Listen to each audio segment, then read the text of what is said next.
PTV Urdu, امن کا پیغام انسانیت کے نام۔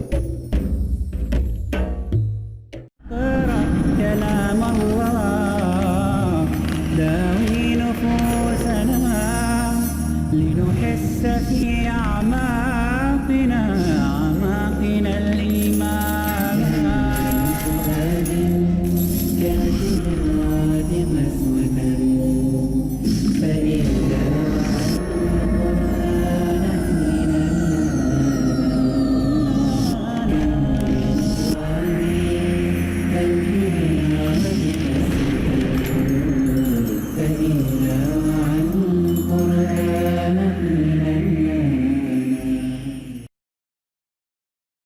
الحمد للہ رب العالمین والصلاة والسلام علی سید الانبیاء والمرسلین اما بعد اعوذ باللہ من الشیطان الرجیم بسم اللہ الرحمن الرحیم اسکنوہن من حیث سکنتم من وجدکم ولا تضاروہن لتضیقوا علیہن وَإِن كُنَّ أُولَاتِ حَمْلٍ فَأَنفِقُوا عَلَيْهِنَّ حَتَّى يَضَعْنَ حَمْلَهُنَّ فَإِنْ أَرْضَعْنَ لَكُمْ فَآتُوهُنَّ أُجُورَهُنَّ وَأْتَمِرُوا بَيْنَكُمْ بِمَعْرُوفٍ وَإِن تَعَاسَرْتُمْ فَسَتُرْضِعُ لَهُ أُخْرَى رَبِّ اشْرَحْ لِي صَدْرِي وَيَسِّرْ لِي أَمْرِي وَاحْلُلْ عُقْدَةً مِّن لِّسَانِي يَفْقَهُوا قَوْلِي۔ ناظرین کرام السلام علیکم ورحمۃ اللہ وبرکاتہ۔ فہم قرآن کے سلسلے میں سورۃ الطلاق کا مطالعہ ہم نے شروع کیا۔ کچھ ہدایات عورتوں کی طلاق کے دوران عدت کے حوالے سے آئیں اور تقوی کے حوالے سے بڑی پیاری ہدایات اور ثمرات ہمارے سامنے آئے۔ آئیے آج مطالعہ آگے بڑھائیں۔ سورۃ الطلاق آیت نمبر 6 سے ارشاد ہوا اسکنوہن من حیث سکنتم من وجدکم، تم جہاں رہتے ہو اپنی استطاعت کے مطابق انہیں وہاں رکھو۔ مراد ہے کہ عدت کے دوران خاتون شوہر کے گھر پہ رہے گی اور اس کا نان نفقہ، اس کے اخراجات شوہر کے ذمے ہیں۔ یہ ہے اسلام کی تعلیم، یعنی کہ اٹھا کے باہر پھینک دو گھر سے، نہیں، دوران عدت کے اخراجات شوہر کے ذمے ہیں۔ وَلَا تُضَارُّوهُنَّ لِتُضَيِّقُوا عَلَيْهِنَّ، اور انہیں تنگ کرنے کے لیے نقصان نہ پہنچاؤ۔ مراد ہے کہ اس دوران کوئی زبردستی نہ کرنا، زیادتی نہ کرنا۔ کسی ناچاقی کی وجہ سے اگر تم نے طلاق دی اور ابھی عدت پوری ہو رہی ہے تمہارے گھر میں تو نقصان نہ پہنچانا ان کو۔ اب یہ کون عمل کرے گا اس پر؟ جس کے دل میں اللہ اور آخرت کا خوف ہوگا۔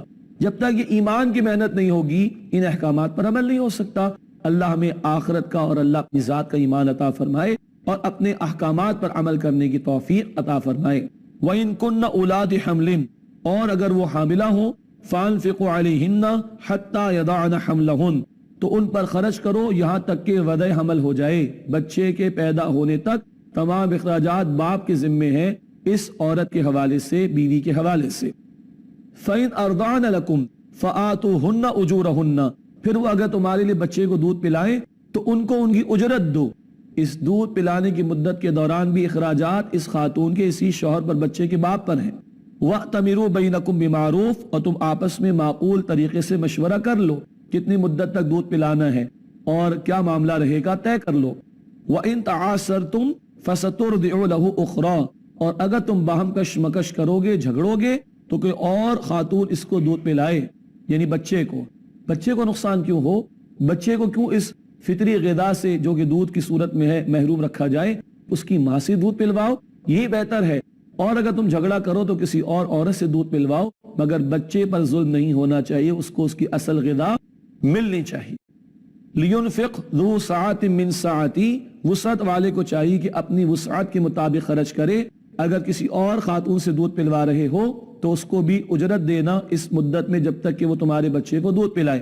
وَمَنْ قُدِرَ عَلَيْهِ رِزْقُهُ فَلْيُنْفِقْ مِمَّا آتَاهُ اللَّهُ، اور جس پر اس کی روزی تنگ کر دی گئی، مال کم ہے، وسائل کم ہیں، تو وہ چاہیے کہ اس میں سے خرچ کرے جو اسے اللہ نے عطا کیا، اپنی وسعت کے مطابق کرے۔ لا یکلف اللہ نفسا الا ما آتاها، اللہ تعالیٰ کسی نفس کو اس سے زیادہ ذمہ دار نہیں ٹھہراتا جتنا اللہ نے اس کو عطا کیا ہے۔ سیجعل اللہ بعد عسر یسرا، القریب اللہ تنگی کے بعد آسانی پیدا کر دے گا. تو اگر نیک نیت ہوگے تو اللہ تمہاری مشکلات میں تمہارے لیے آسانیاں پیدا فرما دے گا. اب پچھلی قوموں کا بیان، جنہوں نے اللہ کے احکامات کو پامال کیا، جنہوں نے تقوی اختیار نہیں کیا، اللہ کی حدود کو پامال کیا، اللہ کی راہ میں خرچ نہیں کیا اور شریعت کے احکامات پر عمل نہیں کیا، ان کے حوالے سے گفتگو آ رہی ہے. ارشاد فرمایا وَكَأَيٍّ مِّن قَرْيَةٍ عَتَتْ عَنْ أَمْرِ رَبِّهَا وَرُسُولِهِ، کتنی بستیاں ہیں جنہوں نے اپنے رب کے حکم سے اور اس رب کے رسولوں سے سرکشی کی، احکامات کو پامال کیا. فَحَاسَبْنَاهَا حِسَابًا شَدِيدًا، پس ہم نے سختی سے ان کا حساب لیا. وَعَذَّبْنَاهَا عَذَابًا نُكْرًا، اور ہم نے سخت عذاب میں ان کو پکڑا. فَذَاقَتْ وَبَالَ أَمْرِهَا، پھر انہوں نے اپنے کیے کا وبال چکھ لیا. وَكَانَ عَاقِبَةُ أَمْرِهَا خُسْرًا، اور ان کے کام کا انجام خسارے کے سوا کچھ بھی نہ تھا.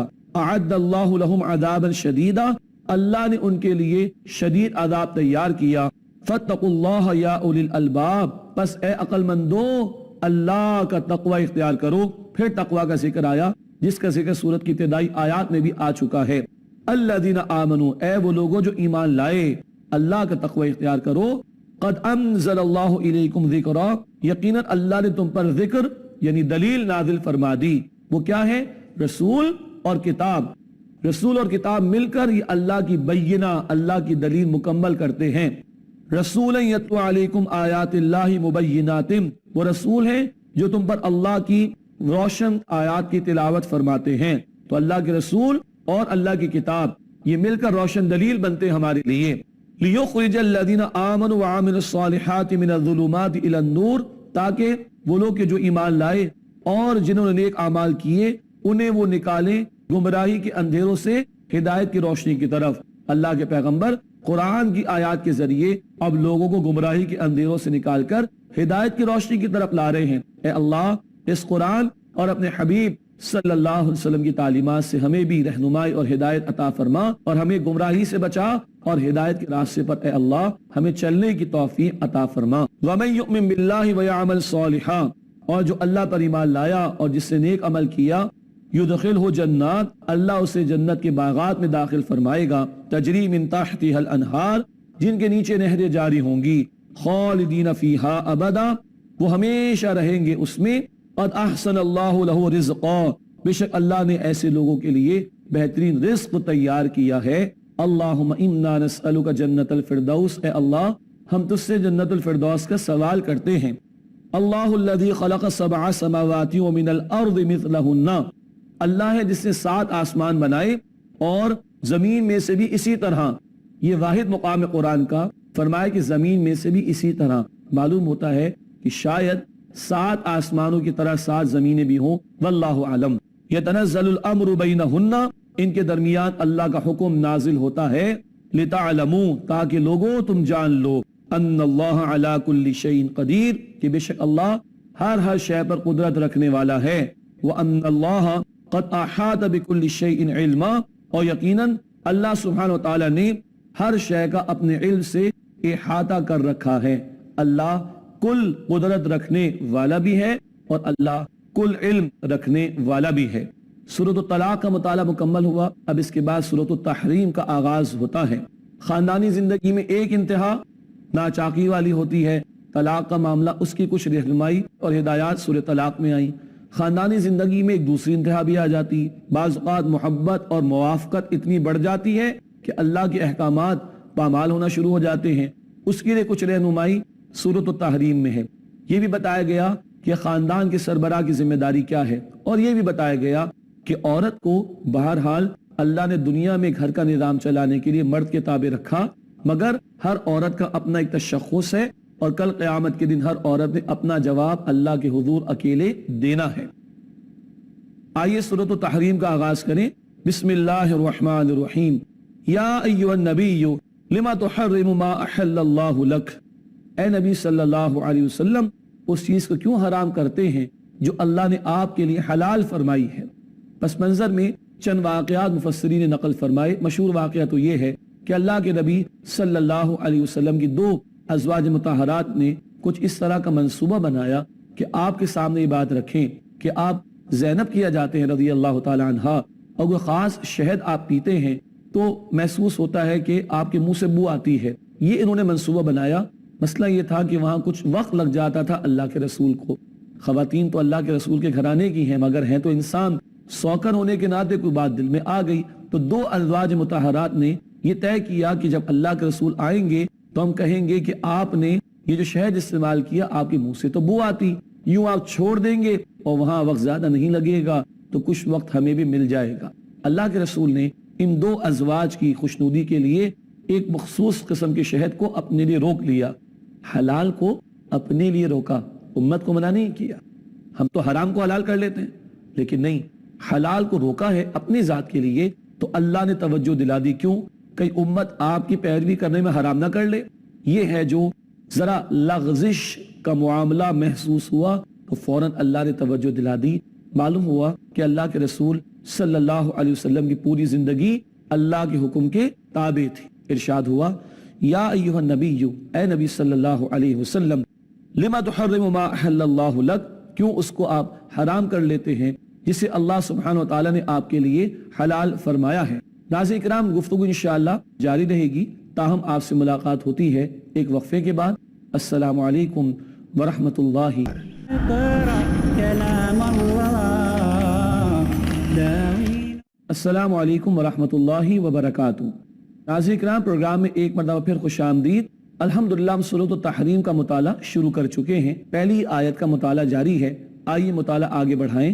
سورۃ تحریم آیت نمبر 1. ارشاد ہوا یا ایھا النبی, اے نبی صلی اللہ علیہ وسلم, لما تحرم ما احل اللہ لک, کیوں اسے حرام کر لیتے ہیں جو اللہ نے آپ کے لیے حلال کیا.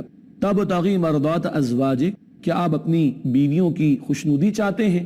واللہ غفور الرحیم, اور اللہ بہت بخشنے والا مسلسل رحم فرمانے والا ہے. اللہ معاف فرما چکا.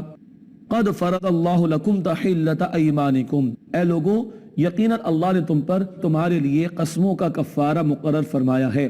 قسم کا کفارہ کہ جب قسم توڑنا پڑ جائے, سورۃ المائدہ آیت نمبر 89 میں آیا ہے. واللہ مولاکم, اور اللہ تمہارا مولا کارساز ہے. وہو العلیم الحکیم, اور وہ اللہ خوب علم رکھنے والا حکمت والا ہے. وَإِذْ أَسَرَّ النَّبِيُّ إِلَى بَعْضِ أَزْوَاجِهِ حَدِيثًا, یاد کرو جب نبی صلی اللہ علیہ وسلم نے اپنی ازواج مطہرات میں سے ایک کو ایک راز کی بات بتائی. فَلَمَّا نَبَّأَتْ بِهِ, پس جب یہ راز کی بات ان زوجہ نے کسی اور کو بتا دی. وَأَظْهَرَهُ اللَّهُ عَلَيْهِ, اور یہ بات اللہ نے نبی صلی اللہ علیہ وسلم پر ظاہر فرما دی کہ راز کہیں اور پہنچ گیا. عرف بعدہ وأعرض عن بعد, تو کچھ کی خبر نبی علیہ السلام نے ان کو دے دی اور کچھ سے اعراض کیا. اتنا بتا دیا کہ تم نے راز کسی کو بتا دیا ہے. فلما نبأها به, پس جب نبی علیہ السلام نے یہ بات ان زوجہ کو بتائی. قالت من انباک ھذا, وہ زوجہ بولی آپ کو یہ بات کس نے بتائی. ان کو خیال آیا کہ جس زوجہ کو میں نے بتائی انہوں نے تو نہیں بتایا. قال نبأنی العلیم الخبیر, آپ صلی اللہ علیہ وسلم نے فرمایا مجھے اس اللہ نے خبر دی ہے جو خوب علم رکھنے والا اور خبر رکھنے والا ہے. اللہ نے زوجہ کے ناموں کو بھی راز میں رکھا اور راز کی بات کو بھی راز میں رکھا, تو ہم بھی اس کو راز میں رہنے دیتے ہیں. ہاں ایک اہم بات آئی کہ اللہ نے ظاہر فرما دیا نبی پر کہ راز راز نہیں رہا, پتہ چل گیا کسی اور کو. اب پورے قرآن میں کہیں ایسی آیت نہیں کہ اللہ یہ بتا رہے ہوں کہ نبی راز فاش ہو گیا, لیکن یہاں اللہ کہہ رہے ہیں کہ اللہ نے بتایا. معلوم ہوا کہ قرآن کے علاوہ بھی اللہ کے رسول صلی اللہ علیہ وسلم پر وحی نازل ہوتی تھی.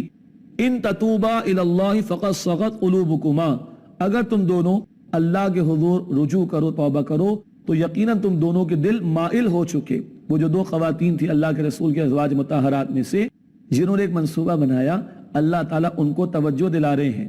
اب اگر تم توبہ کرو تو تمہارے دل تو مائل ہو چکے. نیک نیتی ہے, کوئی بدنیتی تو ہے نہیں معاذ اللہ. ہاں یہ اللہ کے رسول کا گھرانہ ہے, انسانوں کا گھرانہ, ہو جاتی ہے ایسی بات, مگر تمہارے دلوں میں کجی نہیں, تمہارے دل تو مائل ہو چکے توبہ کے لیے. وَإِن تَظَاهَرَ عَلَيْهِ, اور اگر تم نے ان کے مقابلے میں کوئی ایک دوسرے کی مدد کی, فَإِنَّ اللَّهَ هُوَ مَوْلَاهُ وَجِبْرِيلُ وَصَالِحُ الْمُؤْمِنِينَ, تو بے شک اللہ اور جبرائیل اور سچے نیک اہل ایمان ان کے دوست ہیں. کس کے؟ اللہ کے رسول کے صلی اللہ علیہ وسلم. اللہ ان کا ولی, جبرائیل ان کے ولی, اور ایمان والے ان کے ولی یعنی دوست ہیں. والملائکۃ بعد ذلک ظہیر، اللہ ان کا مولا، جبرائیل ان کے مولا، اور نیک ایمان والے اور ایمان والوں میں سے نیک لوگ بھی ان کے مولا یعنی دوست ہیں۔ والملائکۃ بعد ذلک ظہیر، اور فرشتے بھی ان کے علاوہ مددگار ہیں۔ ازواج مطہرات کو متنبہ کیا گیا۔ مزید ارشاد ہوا عسى ربه ان طلقكن ان يبدله ازواجا خيرا منكن، عسى ربه ان طلقكن، قریب ہے کہ اگر نبی علیہ السلام تمہیں طلاق دے دیں، ان يبدله ازواجا خيرا منكن، تو ان کا رب ان کے لیے اور بیویاں بدل دے جو بہتر ہوں گی تم سے، مسلمات مؤمنات قانتات تائبات عابدات سائحات طیبات وابکارا، اطاعت کرنے والیاں، ایمان لانے والیاں، فرما برداری کرنے والیاں، اور توبہ کرنے والیاں، عبادت کرنے والیاں، روزہ رکھنے والیاں، شوہر آشنا یعنی بیوہ اور کنواری۔ اب بڑی پیاری بات ہے، اللہ کے رسول نے کسی زوجہ کو طلاق دی نہیں، تو گویا یہ صفات وہ ہیں جو اللہ کے رسول کی ازواج مطہرات میں مطلوب ہیں، اور یہ سب صفات اللہ کے رسول کی ازواج مطہرات میں موجود تھیں۔ گویا انہی الفاظ میں اللہ کے رسول صلی اللہ علیہ وسلم کی ازواج مطہرات کی دلجوئی کر دی اللہ سبحانہ و تعالی نے۔ ناظرین کرام غور کیجئے گا، بات شروع کہاں سے ہوئی؟ شہد روک لیا اللہ کے رسول نے، حلال کو اپنے لیے روکا تو اللہ نے توجہ دلا دی۔ آج لوگ اپنی بیویوں کی محبت میں، گھر والوں کی محبت میں حرام کو حلال کر لیتے ہیں، بدکاری کی چیزیں گھروں پر لے کر آتے ہیں، فحاشی کی چیزیں گھروں پر لے کر آتے ہیں، مال حرام گھر میں لے کر آتے ہیں، اللہ کے احکامات کو توڑتے ہیں۔ استغفر اللہ، حلال کو حرام کرنے پر اللہ نے توجہ دلا دی، تو حرام کو حلال کیا جائے گا تو کس قدر غضب ہوگا اللہ کی طرف سے۔ اللہ ہمیں اپنی اطاعت کرنے کی انفرادی طور پر، اجتماعی طور پر توفیق عطا فرمائے۔ اب خاندان کی سربراہ کی ذمہ داری کا بیان آ رہا ہے۔ ارشاد ہوا یا ایھا الذین آمنوا، اے وہ لوگوں جو ایمان لائے ہو، قوا انفسکم واہلیکم نارا، اپنے آپ کو اور اپنے گھر والوں کو جہنم کی آگ سے بچاؤ۔ استغفر اللہ، جہنم کی بھڑکتی آگ۔ فرمایا وقودھا الناس والحجارہ، جس کا ایندھن ہوں گے انسان اور پتھر، پتھروں کے بت وہ بھی جہنم میں ڈالے جائیں گے، اور پتھر کے کوئلے کی شدت گرمی کے اعتبار سے بہت زیادہ ہوتی ہے۔ علیہا ملائکۃ غلاد شداد، اس پر بڑے سخت مزاج اور زور آور فرشتے مقرر ہیں۔ لا یعصون اللہ ما امرہم، اللہ انہیں جو حکم دیتا ہے وہ اس کی نافرمانی نہیں کرتے۔ ویفعلون ما یؤمرون، وہی کرتے ہیں جس کا انہیں حکم دیا جاتا ہے۔ بڑے سخت فرشتے ہیں جو جہنم پر مقرر کیے گئے۔ اس جہنم سے اپنے آپ کو بچاؤ اور اپنے گھر والوں کو بچاؤ، اے ایمان والوں۔ اللہ کے رسول نے فرمایا حدیث بخاری شریف میں کلکم راع وکلکم مسئول عن رعیتہ، ہر ایک تم میں سے نگہبان ہے اور اس کی نگرانی میں جو لوگ ہوں گے ان کے متعلق اس سے سوال ہوگا۔ باپ سے اولاد کے متعلق، شوہر سے بیوی کے متعلق، بیوی سے شوہر کے گھر اور بستر اور بچوں کے متعلق، آقا سے غلام کے متعلق، حکمران سے رعایا کے متعلق، جس پر اختیار ہے اس کے متعلق تم سے سوال ہوگا۔ جہاں ہم اپنے گھر والوں کی مادی اور دنیاوی ضروریات اور حاجات کو پورا کرتے ہیں، وہی ان کی روحانی ضروریات کو بھی پورا کرنا چاہیے۔ کیا ہم میں سے کوئی کبھی چولہے کی آگ میں اپنے گھر والوں کو جلتے ہوئے دیکھنا پسند کرے گا، برداشت کرے گا؟ اگر انگلی پہ جل جائے تو ہمارا دل جل جاتا ہے۔ جہنم کی بھڑکتی ہوئی آگ کیا ہم برداشت کر سکیں گے؟ کیا ہم گوارا کر سکتے کہ ہمارے گھر والے جہنم کی آگ میں چلے جائیں؟ استغفر اللہ۔ اے ایمان والو، اپنے آپ کو اور اپنے گھر والوں کو جہنم کی عذاب سے بچاؤ، جہنم کی آگ سے بچاؤ۔ اللہم اجرنا من النار، اللہم اجرنا من النار۔ اے اللہ، ہم سب کو آگ کے عذاب سے محفوظ فرما۔ اللہ ہمیں توفیق دے، ہم دین کو سیکھیں، اپنے گھر والوں کو سکھائیں، گھر میں اللہ اور اس کے رسول کی تعلیمات پر عمل ہو، ہم دین پر عمل کرنے والے ہوں، تاکہ جس اللہ نے اس مختصر سی زندگی میں ہمیں مختصر سے وقفے کے لیے جمع کر دیا، وہ اللہ ہمیشہ کی زندگی آخرت میں بھی ہمیشہ کے لیے ہمیں جمع فرما دے۔ اللہم اجرنا من النار، اے اللہ ہمیں آگ کے عذاب سے بچا۔ ربنا حب لنا من ازواجنا وذریاتنا قرۃ اعین، سورہ فرقان آیت نمبر 74۔ بہت پیاری دعا۔ اے ہمارے رب، ہمیں ہماری بیویوں اور اولادوں کی طرف سے آنکھوں کی ٹھنڈک عطا فرما، وجعلنا للمتقین اماما، اور اے ہمارے رب ہمیں متقین کا امام بنا۔ یا ایھا الذین کفروا، اے وہ لوگوں جنہوں نے کفر کیا۔ حکم کے بعد کفر کا لفظ آئے تو ایک معنی ہوتے ہیں حکم پر عمل نہ کرنا، گویا آج جو اپنے آپ کو اپنے گھر والوں کو جہنم کے عذاب سے نہیں بچا رہے وہ عمدن کفر کی روش پر ہیں، اللہ اس سے ہمیں محفوظ رکھے۔ یا ایھا الذین کفروا، اے کفر کرنے والو، لا تعتذروا اليوم، آج معاذرت پیش نہ کرو، انما تجزون ما کنتم تعملون، بے شک تمہیں بدلے میں وہی کچھ دیا جائے گا جو تم اعمال کرتے رہے۔ یا ایھا الذین آمنوا، اے ایمان والو، توبوا الی اللہ توبۃ نصوحا، اللہ کے حضور توبہ کرو سچی اور پکی توبہ۔ توبہ کیا ہے؟ پلٹ آنا، گناہوں کو چھوڑ کر اللہ کی فرما برداری پر آنا۔ توبہ انفرادی بھی ہونی چاہیے، توبہ اجتماعی بھی۔ انفرادی طور پر اللہ کی اطاعت کرے، گناہوں کو چھوڑے، اور امت کی اجتماعی توبہ اللہ کے دین کی دعوت کا کام کریں، اللہ کے دین کو قائم کرنے کی جد و جہد کریں۔ اے ایمان والو سچی اور پکی توبہ کرو، پلٹ آؤ اللہ کی طرف۔ عسیٰ ربکم ان یکفر عنکم سیئاتکم، امید ہے تمہارا رب تم سے تمہاری برائیوں کو دور فرما دے گا۔ ویدخلکم جنات، اور تمہیں جنت کے باغات میں داخل فرمائے گا، تجری من تحتها الانہار، جن کے نیچے نہریں جاری ہوں گی۔ اس کے لیے توبہ سچی ہونی چاہیے، دل میں گناہوں پر ندامت، زبان پر استغفار کی کلمات، آئندہ گناہ نہ کرنے کا پکا عزم اور ارادہ، گناہ کو بالفعل چھوڑ دیں، حرام کو چھوڑ دیں، فرائض اور واجبات کی ادائیگی پر آ جائیں، بندوں کا حق مارا ہے ان سے بھی معافی مانگیں، ان کا حق لوٹائیں، اور اللہ کے دین کی دعوت اور اللہ کے دین کی جد و جہد کا اجتماعی فریضہ بھی ادا کریں۔ اس سچی توبہ پر اللہ فرماتا ہے امید ہے اللہ تمہاری برائیاں تم سے دور کر دے گا اور تمہیں جنت کے باغات میں داخل کرے گا جس کے نیچے نہریں جاری ہوں گی۔ یوم لا یخزی اللہ النبی والذین آمنوا معہ، جس دن اللہ نبی علیہ السلام کو اور وہ لوگ جو ان کے ساتھ ایمان لائے رسوا نہیں کرے گا، ان کے لیے تو کامیابی ہوگی اس دن۔ نورہم یسعی بین ایدیہم و بایمانہم، ان کا نور ان کے سامنے اور ان کی دائیں جانب دوڑتا ہوگا۔ سورۃ الحدید میں بھی بیان آیا، ایمان کا نور سامنے اور نیک اعمال کا نور دائیں طرف، روشنی تو ہر طرف ہوگی۔ یقولون، وہ دعا کرتے ہوں گے، ربنا اتمم لنا نورنا، اے ہمارے رب ہمارے نور کو ہمارے لیے مکمل فرما دے۔ کسی کا نور پیر کے گھٹنے تک ہوگا، کسی کا کچھ زیادہ، کسی کا بہت زیادہ ہوگا، جن کا کم ہوگا وہ دعائیں کر رہے ہوں گے، ربنا اتمم لنا نورنا، اے ہمارے رب ہمارے لیے ہمارے نور کو پورا فرما، واغفر لنا، اور ہمیں بخش دے، انک علی کل شیء قدیر، بے شک اے اللہ تو ہر شے پر قدرت رکھنے والا ہے۔ اے اللہ ہمیں قیامت کے دن نور عطا فرما، اور آج اس کے حصول کے لیے ایمان اور نیک اعمال کی محنت کرنے کی توفیق عطا فرما، آمین یا رب العالمین۔ وآخر دعوانا ان الحمد للہ رب العالمین، والسلام علیکم ورحمۃ اللہ وبرکاتہ۔ اقرأ أخيا